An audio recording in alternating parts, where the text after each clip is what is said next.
26,000 শিক্ষক শিক্ষাকর্মীর চাকরি বাতিলের পর এবার ডিএ মামলায় জোরদার ধাক্কা খেতে চলেছে রাজ্য সরকার, তেমনটাই মনে করছেন মামলাকারীদের আইনজীবী ফিরদৌস শামীম থেকে শুরু করে বিক্রম ব্যানার্জিরা। বন্ধুগণ, আগামীকালকেই ডিএ মামলার শুনানি এবং 17 বার শুনানি, এবং এই শুনানি অত্যন্ত ইম্পর্ট্যান্ট। আপনাদেরকে জানিয়ে রাখি, 55 মিনিট সিলেক্টেড সময় ধার্য করা হয়েছে এবং 55 মিনিটেই রাজ্য সরকারের যারা কর্মচারী রয়েছেন, যারা ডিএ নিয়ে দীর্ঘদিনের আন্দোলন করছেন, সেই আন্দোলন গড়িয়েছে সুপ্রিম কোর্টে।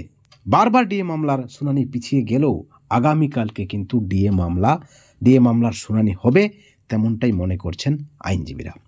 সুপ্রিম কোর্ট সূত্রে খবর রয়েছে যে রাজ্যের ডিএ মামলা ফের এজলাস বদল হয়েছে, নতুন বেঞ্চে গিয়েছে ডিএ মামলা।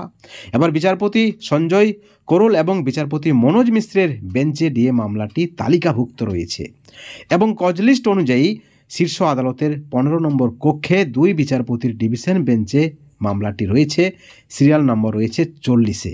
কিন্তু একই সঙ্গে আপনাদেরকে জানিয়ে রাখি, সুপ্রিম কোর্ট সূত্রে আরও যে খবর, বিচারপতি সঞ্জয় করোল 5টার দিকে একটি মামলা শুনবেন, তাই 5টার আগেই ডিএ মামলার শুনানি হবে এবং ডিএ মামলার জন্য স্পেশাল 55 মিনিট সময় রয়েছে। এখন প্রশ্ন উঠছে, তাহলে কি আগামীকালকেই ডিএ মামলার ফাইনাল জাজমেন্ট হবে? তেমনটাই কিন্তু মনে করছেন ফিরদৌস শামীমের দাবি, ডিএ অধিকার রয়েছে রাজ্য সরকারি কর্মচারীদের এবং কেন্দ্রীয় হারে ডিএ রাজ্য সরকারের কর্মচারীরা অবশ্যই পাবে, ডিএ মামলায় জিত তাদের হবেই, এমনটাই মনে করছেন মামলাকারীদের আইনজীবীরা। এবং একই সঙ্গে তারা আশাবাদী যে আগামীকালকে শুনানি হবে। বন্ধুগণ, মামলাকারীদের আইনজীবীদের দাবি, গতবারে মামলা পিছিয়ে যায়, তাতে কিন্তু তাদের আপত্তি রয়েছে এবং তারপরেই মামলাটি স্পেশালভাবে লিস্টেড হয়েছে, শুনানির জন্য সময় ধার্য করা হয়েছে এবং তারা মনে করছেন আগামীকালকেই ডিএ মামলার লাস্ট শুনানি, সর্বশেষ শুনানি এবং জাজমেন্টের শুনানি, যেমনটা দাবি মামলাকারীদের আইনজীবী। এবং তারা বলছেন যে আবার একবার রাজ্য সরকার ধাক্কা খেতে চলেছে।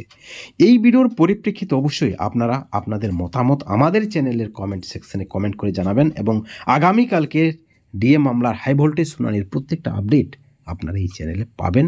চ্যানেলে নজর রাখবেন, ভালো থাকবেন, সুস্থ থাকবেন, কিন্তু কোনো ধরনের দুর্নীতি থেকে দূরে থাকবেন। Thank you so much.